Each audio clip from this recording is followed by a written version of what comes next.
20,000, and they were all shouting in unison, Owens, Owens, and Owens. Here's the snap. The ball is down. Dempsey kicks. It's on the way.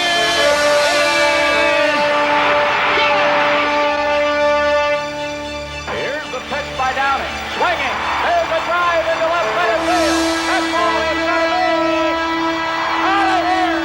It's gone. It's 7-15. There's a new home run champion of all time. And it's Henry Aaron.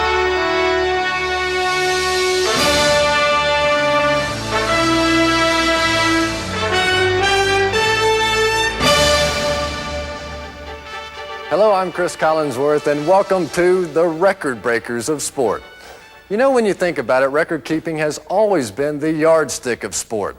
It's the way we measure the abilities of one athlete against another. This show is about those athletes who set the standards. People like Babe Ruth and Wayne Gretzky and Billie Jean King. We'll also recognize that sometimes breaking barriers is more noteworthy than breaking records. For instance, we might not know who holds the current world record for the mile, but most of us remember that Roger Banister was the first man to break 4 minutes. There are some records that take a lifetime to achieve, others that take only a few minutes or even a few seconds. But they all have one thing in common. They're set by people who, for a period of time, did something faster, farther, or more often than anyone had ever done it before.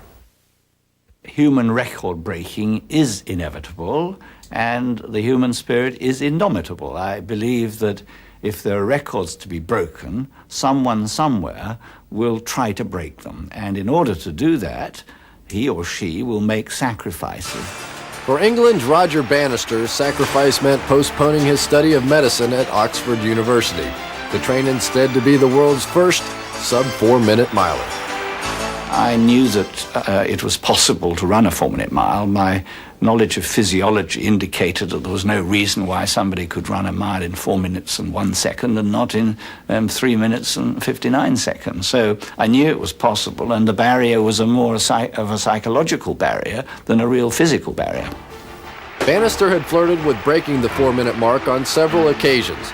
So on May 6, 1954, at the Iffley Road track at Oxford, he was well prepared. In order to break a record like the 4-minute mile, it was necessary to make sure that the laps were even laps, because to run too fast in one part and too slow in another is inefficient. I was able to set my mind perfectly for the attempt, and I don't believe there was any inefficiency in the way in which I managed to release the total amount of energy that I could. I knew that provided I could then keep going and run on my own without my legs failing, I had broken the 4-minute mile. Banister had accomplished his goal, running a mile in 3 minutes 59.4 seconds. There would, however, be little time for him to rest on his laurels. Just 7 weeks later, Australian John Landy, here number 300, who himself had been chasing the 4-minute mark, broke it, setting a new world record in the process. Landy and Banister would then meet at the British Commonwealth Games of 1954. Banister would emerge victorious in what would turn out to be his last race before turning his attention to his medical studies with no regrets. You can never relive the past. All you can say about athletic records is that at the time, Paavo Nurmi was superior to other runners. Emil Zatopek, at his day, was superior to other runners. And I'd like to think that for a brief period in time, I was able to defeat my own rivals. That's quite enough. Jesse was class. He had the same sort of style that a Joe DiMaggio has. He ran effortlessly, and that was the single most important aspect of Jesse Owens as a track athlete. And when I ran against him and was beaten by Jesse regularly, it wasn't as though he was pulling ahead by force of energy. It was just as though he was on an escalator going up and away, and I was not on the escalator. He was that smooth. That smooth and that good, as evidenced by Jesse's achievements on a record-setting day in 1935. Michigan, and here's Movie Tone's exclusive camera record of Jesse Owens' most spectacular moments in the Big Ten meet. In the 100-yard dash, the colored star of Ohio State, second from left, flashes to the tape to tie the world record of 9 4/10 seconds. The running broad jump, watch this. Owens smashes a world record with a leap of 26 feet 8 1/4 inches. The crowd sees track history in the making. When one person in one day, in one track meet, sets 3 world's records, utterly unbelievable. For me, one of the most outstanding achievements by Jesse was setting those 3 world's records in 3 different categories, in 3 different disciplines. He did it as a sprinter, as a long jumper, and as a hurdler. It was almost incomprehensible to other athletes at that time and to the rest of the sports world. When Owens traveled overseas to Berlin to compete in the 1936 Olympics in front of Adolf Hitler, his track and field accomplishments in the States were already well documented. But what Jesse did in Berlin, on the world stage, in front of a disbelieving audience that had come to see Aryan supremacy, was truly heart-stopping. Until now, these people had just heard of Jesse Owens' feats. Now they were seeing them in person, and they were indeed inspiring. Owens simply dominated the Berlin Games, along the way collecting a record 4 gold medals. The competition was grand, and we're very glad to come out on top. Thank you very kindly. A stunned Hitler refused to offer Owens congratulations, but it was different for the German people. People just loved the guy. When he came into the stadium and began warming up a bit, you could hear the crowd of 120,000 shouting, "All Vens, all Vens, all Vens." The W in German, you know, it pronounces the V. And they were all shouting in unison, "Owens, Owens." The games sometimes are referred to as the Nazi Olympics. I think of them as the Jesse Owens Olympics. There is also more to the Jesse Owens story than medals. Acutely aware of Germany's admitted anti-Semitism, Owens offered to step down from the 4x100 relay to make room for his Jewish teammates. Jesse Owens said, "Coach, let Marty and Sam run. They deserve it. I'm tired. I've won my 3 gold medals. Let them run." And the coach, in this case it was Dean Crummell, pointed his finger at him and said, "You'll do as you're told." Owens started off the relay and led the Americans to their expected triumph. It was his 4th gold medal, and it put him in the record books. But to think that he was willing to give it up to make a point should tell you something about the kind of man Jesse Owens was. Jesse was more than a record breaker. Jesse was a model for all Americans, black or white. His demeanor, his attitude, his performance, his conduct throughout his lifetime was something that all of us should emulate because he was that kind of a person. He was terrific. Jesse Owens was probably the greatest athlete of his time. But today, all his records have either been equaled or surpassed. What that tells us is that record setting and record breaking are often just a product of the times. Still, throughout sports history, there have been those athletes who have accomplished feats that we admire for their perennial greatness. On his way towards becoming the heavyweight champion of the world, Mike Tyson often thought back on the words of wisdom he received from his trainer and guardian, the late Cus D'Amato. I've been always discussing this with Cus ever since I was 13 years old about, wow, it'd be great to have the belt. And I used to always see the old-time fighters, and I used to look at these guys, and I used to say, God, these guys are immortal. And Cus used to always tell me they weren't born that way, they became that way. So Tyson, too, set out to make himself immortal. But unlike the idols he revered as a kid, Iron Mike planned to get there a whole lot quicker. The power in his young hands was enormous, and his rise to the top of the heavyweight ranks was swift. If I was to win the title at 20 years old, that's the mentality. Fighters, mostly in the heavyweight division, mature and bloom too late. They're late bloomers, and it would never happen. When they're 19 years old, they're fighting 4 rounds and 6-round preliminaries. There would be no 6-round preliminaries for Mike Tyson. At the age of 20, he would become the youngest heavyweight champion in boxing history.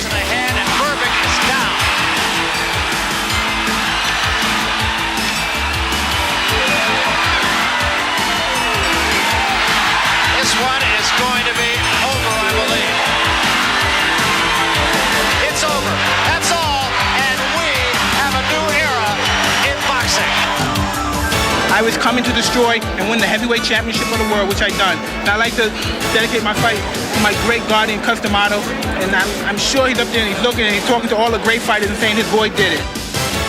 I know records are made to be broken, but they will never be broken. I think sometimes when you know you have a record, it's really an unbelievable feeling. It's very intangible, though. It's like something you can't touch. I'm very proud of it. I also know that it'll probably only last for a fleeting moment, but I also know that others are going to look at that record and aspire to be better than that record. In Billie Jean King's case, that record is her 20 Wimbledon titles.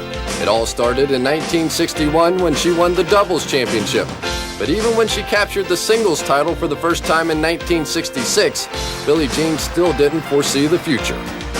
That was the start of something that I had no idea was going to happen. When I was growing up, I didn't really think about records very much. We had so much going on politically in tennis that my thoughts were always to the big picture. If I were a youngster today playing, I'm sure I'd be very different. I would want to just break all the records, and I could have time to look in the record books and think about it. If you did take time to think about it, you'd realize just how special a player Billie Jean King must have been. In between all that time she spent as a crusader for equality for women in sports, Billie Jean just kept on winning Wimbledon championships. When she was through playing, she had won 6 singles titles, the last and most satisfying coming in a year when many thought her career was over.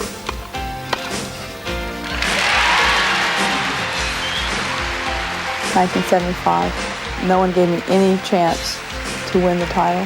That probably meant the most to me because I probably invested the most time emotionally, mentally, and physically I've ever had to try to win a singles title. Ironically, it was a doubles crown with Martina Navratilova that gave Billie Jean the record. The year was 1979, and King needed just one more Wimbledon championship to break the tie of 19 she jointly held with Elizabeth Ryan.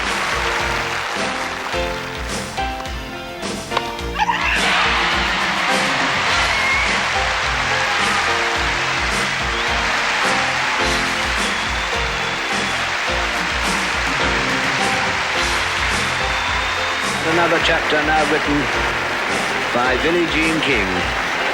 Her 20th title, and one wonders whether it will ever be beaten. 6 singles, 10 doubles, and 4 mixed. I know that someone will break my record. I hope it makes everyone do better. And I like that. I like that feeling that maybe the next generation will have to do that much better. I've passed that on to them. There have been countless other records that at one time or another people thought were untouchable, like the lifetime records that were set by some of the most famous athletes in history. There have been many outstanding running backs in NFL history, but perhaps none had as much impact on the game and its record book as Jim Brown. These guys are great for what they had and what they did. I know that I've had the greatest performance of any back based upon everything that one can do in a certain period of time.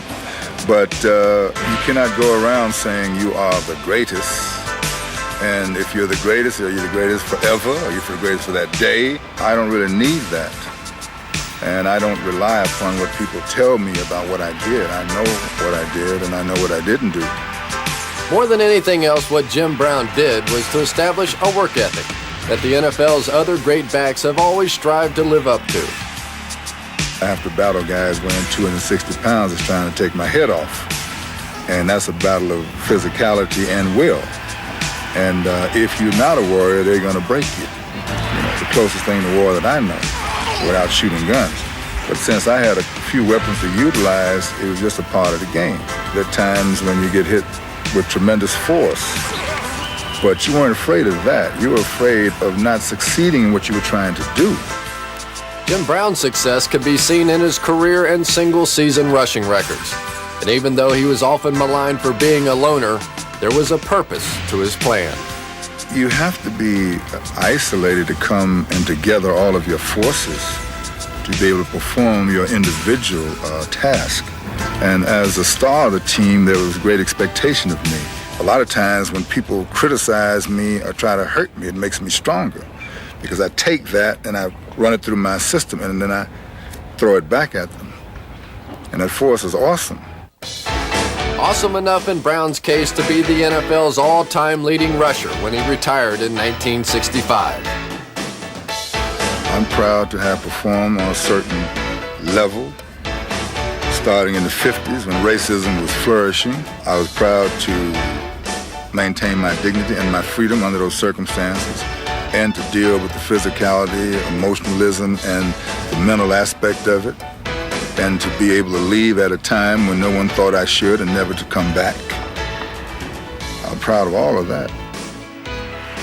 Brown, too, should be proud of the legacy he left behind for running backs like O.J. Simpson to challenge. O.J. was unbelievable, world-class sprinter's speed, very strong shoulders, great cutting ability. No doubt about it, one of the top 5 backs that ever lived. I had great admiration for his ability. And see, each back has something that another back doesn't have. I didn't have O.J.'s speed. I had a fourth gear. O.J. had a great fourth gear. O.J. running left. O.J. 5 more. Maybe 6. I just wonder if the three of us at this moment fully realize what it has been our great privilege to watch O.J. Simpson run for 2,000 yards in one season. Since records are made to be broken, it was inevitable that someone like Walter Payton would eventually catch Jim Brown and run right by him. They might have played in different times with a different set of obstacles, but for Payton and Brown, the results were often the same. Walter Payton's determination is very similar to mine. Walter Payton is more acrobatic than me. I like him, he's a warrior, and he was a great, great player. Second play of the second half of the 21-yard line. Walter needs 2 to break the record. High formation. Quick pitch to Walter. Looking for the record. Cuts back. He's got it. He's out of it at 25 and the 26-yard line. Walter Payton becomes the National Football League all-time leading rusher, surpassing Jim Brown on his second carry here in the second half. And that's the equivalent to Hank Aaron breaking Babe Ruth's all-time home run record. Just as Payton passed Brown, someday someone might even pass Payton. And that someone could very well be Eric Dickerson, the holder of the NFL's single-season rushing mark. Eric Dickerson is very beautiful in his style because God gave him tremendous ability. He doesn't have the heart of Walter Payton. Everybody don't have the same heart, but he'll be known for his talent. Every back is different, and they fit into their own categories. And the beauty of it is that it's so unique in that sense. Everybody is special, and I think the thing that they have to do is go in themselves and bring it out. Wayne Gretzky, the great one, has become the greatest of them all. The leading scorer in the history of the National Hockey League. It took him only 10 seasons to accomplish what Gordie Howe did in 26. But Wayne Gretzky has indeed rewritten hockey's record books. The great one has set a new standard of performance at a level nobody would have believed possible, especially Gordie Howe. Hockey was on a little bit of a downslide before Wayne came along. But he looked like a skinny little guy, He said, boy, somebody could feed him, get him healthy. But there's a lot of strength hidden in that thinness. He's a phenomenal young man as well as a great athlete.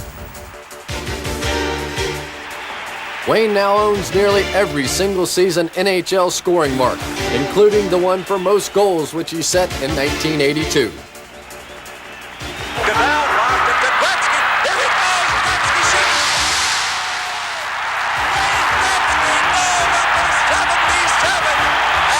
That year, Gretzky went on to score 92 goals.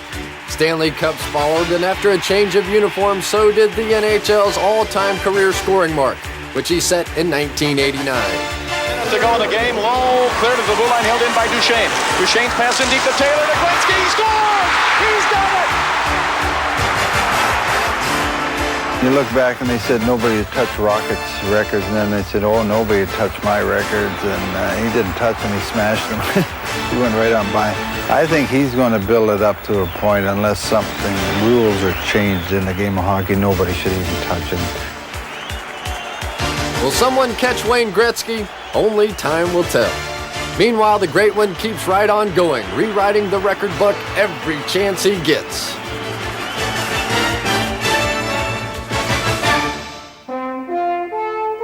Now here's a guy who knew how to set records. Babe Ruth, baseball's biggest attraction in the 1920s. You see, after the 1919 scandal, why people stayed away from baseball in droves. And then Ruth started to hit home runs. When he hit the ball, they were majestic. Oh, he did things that were unbelievable. There was nothing like Ruth ever in this business. You know, we would go to Cleveland or some town like that, and it would say, Babe Ruth arrived in town today with 24 other ball players. The Babe was a giant of a man, the idol of an entire generation. Well, hope you hit a lot of home runs. Well, I won't predict anything, but I'll sure do my best. I hope all you boys will be out there watching us. There was nothing quite like watching Babe Ruth's powerful swing. Throughout his raucous career, the Sultan of Swat accounted for 714 home runs, including a single-season record of 60 in 1927. He dominated the game like no other player before or since, yet even the Babe's home run records would eventually fall. The man responsible for breaking the single-season mark was Roger Maris. The year was 1961, and amid controversy over the length of Maris's season, he would hit his 61st homer on the final day of the year. Here's the windup. Fastball hit deep to right. It could be it. Way back there. Oh,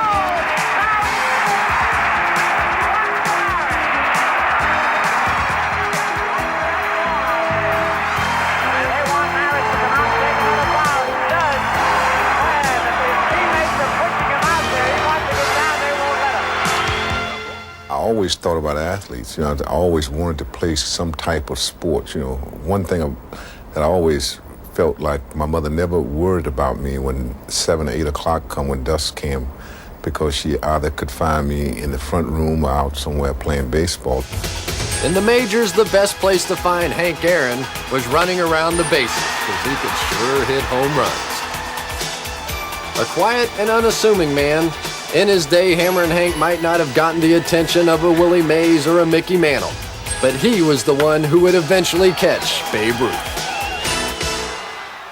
I realized that I was not in a media town like New York or Chicago, and I was never going to get the press that some of these guys here got. But I said, now, you know, when you're second best, you try a little bit harder to reach the top. I said, now, this thing is within my reach, and if I stay healthy, there's nothing going to stand in my way that I can't get it, you know. So that's what I did. 3-1 pitch. There's a drive into left field. That ball is going, and out of here. Henry Aaron has just tied Babe Ruth. There were times that I thought that, now, when you hit this home run, you ought to go around on your knees and crawl around the bases. You know, I'd do some silly thing. And I said, no, yeah, that would be putting on something. You know, you got to do the same thing that you've been doing all these years, you know. But I did feel, I really felt full inside. I felt like just somebody could just take a needle and punch me, and all the air would let out of me. I would fly to the sky, you know. Aaron's joy, however, was tempered by those who didn't want him to break Ruth's record. He even received hate mail and death threats that were racially motivated. That hurt me very much. It should have been the most enjoyable time of my life, and yet it was probably one of the most horrified times of my life. I was just only trying to play baseball and bring a little enjoyment to some kids, or maybe to a family. In the 21st season of his marvelous career, Aaron would pass Ruth on April 8, 1974. He's sitting on 7-14. Here's the pitch by Downing. Swinging. There's a drive into left center field. That ball is going to be out of here. It's gone. It's 7-15. There's a new home run champion of all time, and it's Henry Aaron. I felt really proud of myself because I finally had reached the top of my plateau. I had reached the top as far as I could go in baseball. There was absolutely nothing else that I could accomplish. I surpassed a record that people said nobody could ever surpass. So I felt very proud of myself. In sports, you have to take the good with the bad. I know. I've played in 2 Super Bowls and lost them both. It's the same with records. For instance, did you know that the guy who shares the record for hitting the most home runs in a World Series game is the same guy who holds baseball's all-time record for striking out? It's true. And the sports world is filled with records people would probably like to forget, but we're not going to let them. This notorious group will always be remembered as the Heartbreakers. I'm sure that Jim Marshall of the Minnesota Vikings is proud to hold the National Football League record for consecutive games played.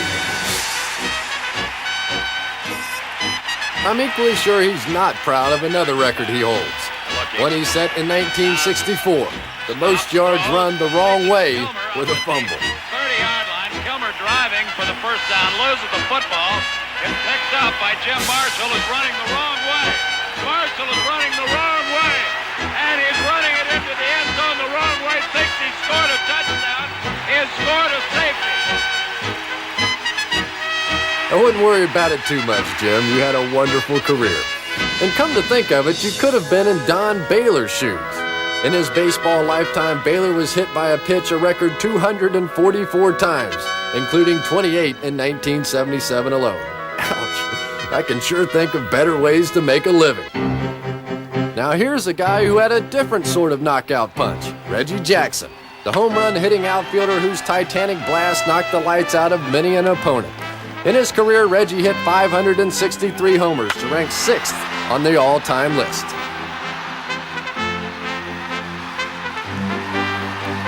But it's where Reggie ranks on another list that gets him on this list of heartbreaking records.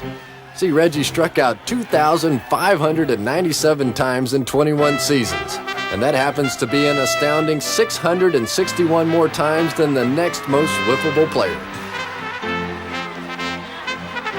But Reggie was always a good sport about things, wasn't he? Good, however, is not an adjective that could be used to describe the Tampa Bay Bucks of 1976. Unless, of course, you wanted to use good for nothing. That, by the way, was how many games the Bucks won that year. None. In fact, after losing all 14 games in 1976, the Bucks went on to lose 12 more the next year, establishing an NFL record in futility. And if futile efforts catch your fancy, we offer you Tommy John. They'll only be able to get one if they can get that. Here, John bobbles the ball and to the helmet. John does not normally make that kind of mistake. They're going to try to score again.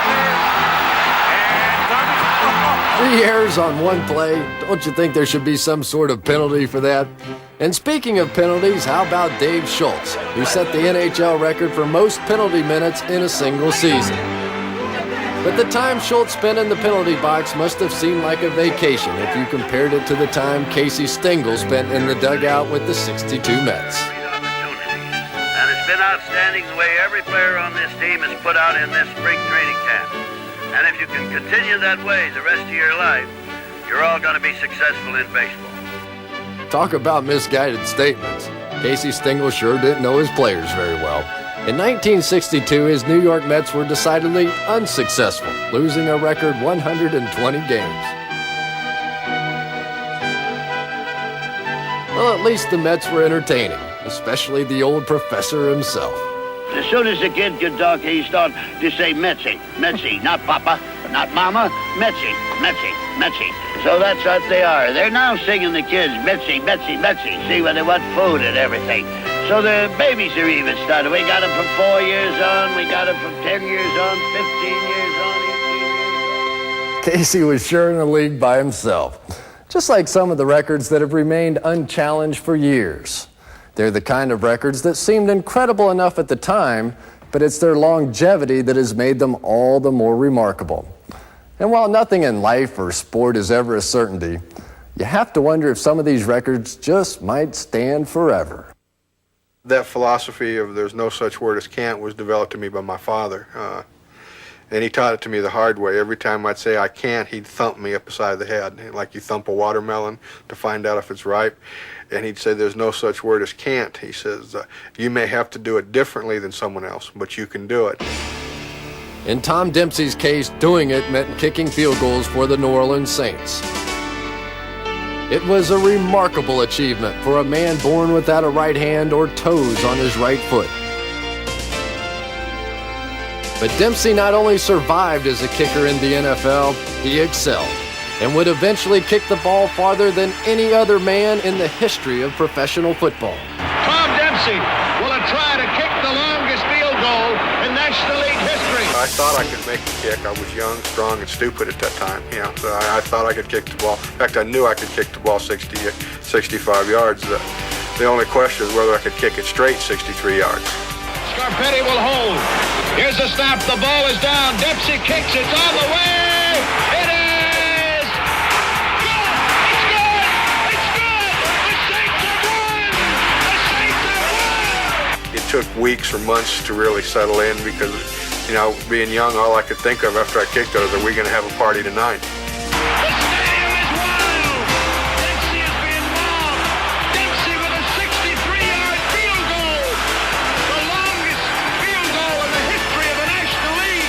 The epitome to set an NFL record. There's so many great players went before me and have come after me that to hold a record is, got to be a great feeling. Today, I consider myself the luckiest man on the face of the earth. With perhaps the most famous words ever spoken in sports, Lou Gehrig said goodbye to baseball. Gehrig was a phenomenal player, the premier first baseman of his day. He was known as the Iron Horse and played in a record 2,130 consecutive games until a rare and fatal disease forced him out of the Yankee lineup. Often overshadowed by Babe Ruth on the field, Gehrig's remarkable streak has yet to be seriously challenged and remains to this day one of baseball's landmark records. The day he was honored at Yankee Stadium is now part of the fabric of the game, and the laurels he received, a haunting tribute to a man who set baseball's most enduring record. I know Lou's going to keep that stiff upper lip, and he's going to keep on going, and baseball's needing, and I think he'll stay in there. Another great Yankee famous for a record that may never be broken is Joe DiMaggio. His now legendary consecutive game hitting streak began innocently enough on May 15, 1941, and continued throughout the summer. Game after game, DiMaggio would get a hit. Before long, he had broken Wee Willie Keeler's record, and then kept right on going.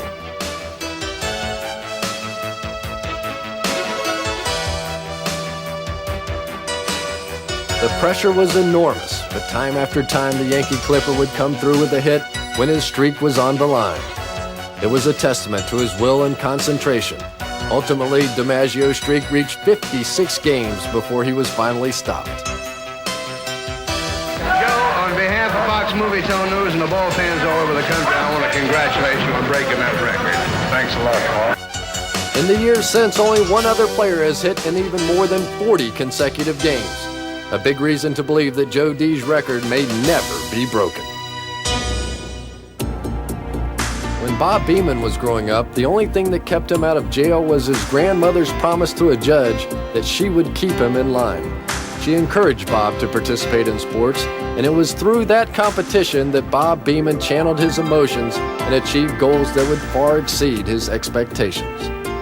Right after the Olympics was over in '64, I was preparing myself on a daily basis to make the team. But I really didn't think that I would really be the number one person at the time. All I wanted to do was to collect the suitcase, some of the Olympic hats, the memorabilia. I just wanted to be a part of this dream. At the time, Beaman's competition included Len Davies of Great Britain, the 1964 Olympic gold medal winner, and world record holder Igor Tero-Venetian of the Soviet Union. They'd all meet at the '68 Olympics, along with America's premier jumper, who actually became Beaman's ally. I had to be as great as Ralph Boston or better. And by working with him on a daily basis, I became a much better athlete. If not from a physical standpoint, but from an emotional standpoint, because he was a very fierce person. He had this motivation and dedication to the sport, which rubbed off on me. Whether it was Boston's positive attitude or not, something surely rubbed off on Bob Beaman as he prepared for the single most dramatic moment in Olympic history. I felt very peaceful and calm. As a matter of fact, my body was never more relaxed. And when they called my name, I was ready. I felt there was no sound, there was no people talking. Even though there were a lot of people yelling and screaming, I just felt that I was alone. I said to myself that this is going to be my day.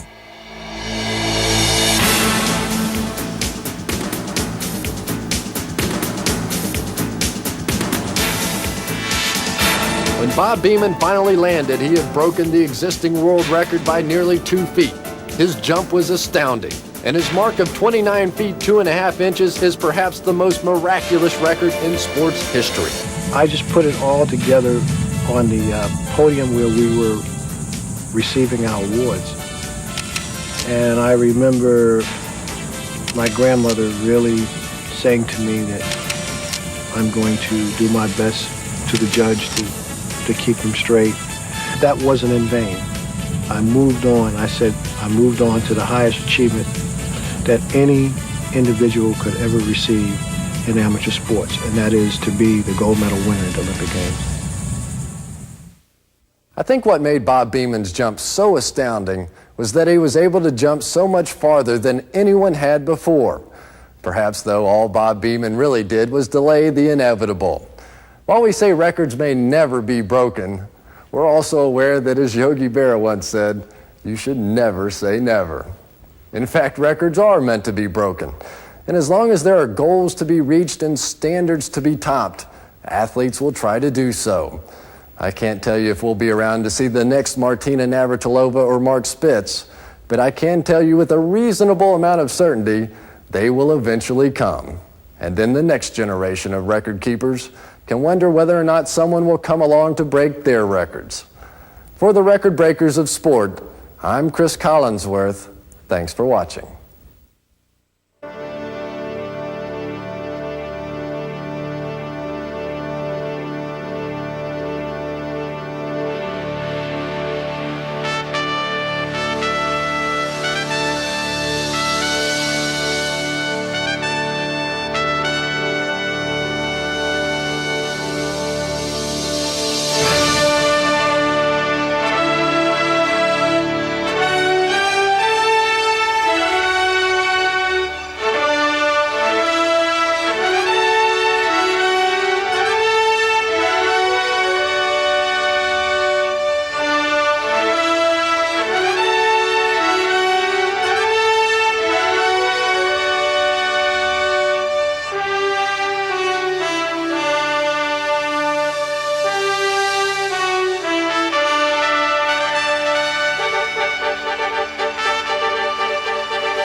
As soon as the kid could talk, he started to say Metzi, Metzi, not Papa, not Mama, Metzi, Metzi, Metzi. So that's what they are. They're now singing the kids Metzi, Metzi, Metzi. See when they want food and everything. So the babies are even started. We got them from 4 years on, we got them from 10 years on, 15 years